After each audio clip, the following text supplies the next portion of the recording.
Hi guys, in this video I'm going to talk about how to create unlimited Telegram account with your Gmail account.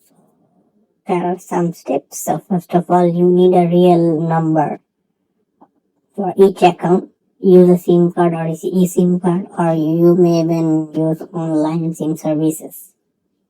Be careful, some are not reliable, so you have to be careful. Then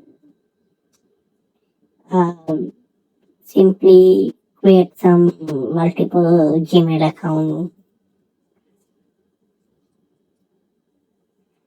Then download the Telegram account or use the app or web version to start the sign up. Then simply register your phone number. It will send code to verify it, and then add your Gmail account. Repeat this process for each new number. So this was the process. I hope you guys like it. Thank you for watching the video.